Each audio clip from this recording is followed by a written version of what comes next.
Today, we are launching a campaign called He for She. I am reaching out to you because we need your help. We want to end gender inequality. And to do this, we need everyone involved. This is the first campaign of its kind at the UN. We want to try and galvanize as many men and boys as possible to be advocates for change. And we don't just want to talk about it. We want to try and make sure that it's tangible. I was appointed as Goodwill Ambassador for UN Women 6 months ago.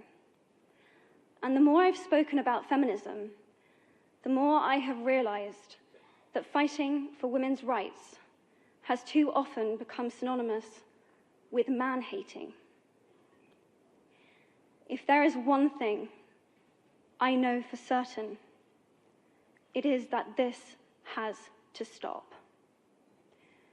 For the record, feminism, by definition, is the belief that men and women should have equal rights and opportunities. It is the theory of the political, economic, and social equality of the sexes. I started questioning gender-based assumptions a long time ago. When I was 8, I was confused at being called bossy because I wanted to direct the plays that we would put on for our parents. But the boys were not. When at 14, I started to be sexualized by certain elements of the media. When at 15, my girlfriends started dropping out of their beloved sports teams because they didn't want to appear muscly. When at 18, my male friends were unable to express their feelings. I decided that I was a feminist, and this seemed uncomplicated to me. But my recent research has shown me that feminism has become an unpopular word. Women are choosing not to identify as feminist.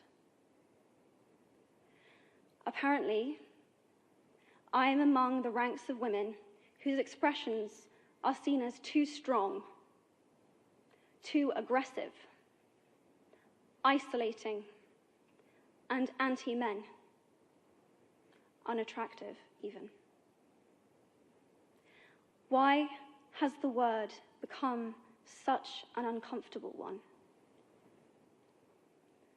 I am from Britain, and I think it is right that I am paid the same as my male counterparts. I think it is right that I should be able to make decisions about my own body. I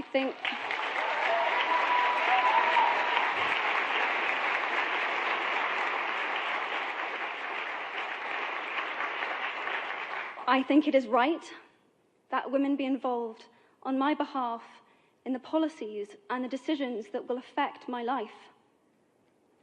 I think it is right that socially I am afforded the same respect as men. But sadly, I can say that there is no one country in the world where all women can expect to receive these rights. No country in the world can yet say that they have achieved gender equality. These rights I consider to be human rights, but I am one of the lucky ones. My life is a sheer privilege because my parents didn't love me less because I was born a daughter. My school did not limit me because I was a girl.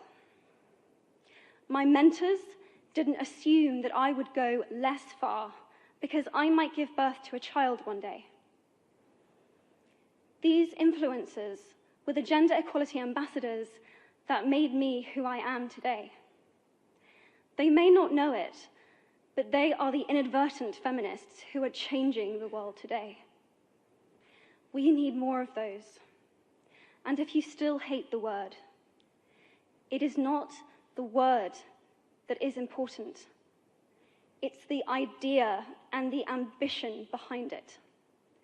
because not all women have received the same rights that I have.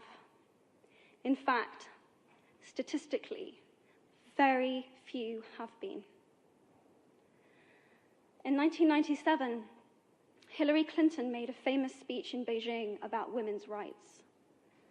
Sadly, many of the things that she wanted to change are still true today. But what stood out for me the most was that less than 30% of the audience were male. How can we affect change in the world when only half of it is invited or feel welcome to participate in the conversation? Men, I would like to take this opportunity to extend your formal invitation.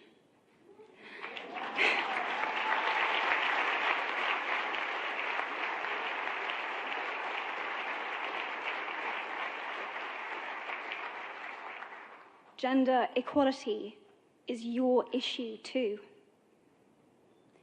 Because to date, I've seen my father's role as a parent being valued less by society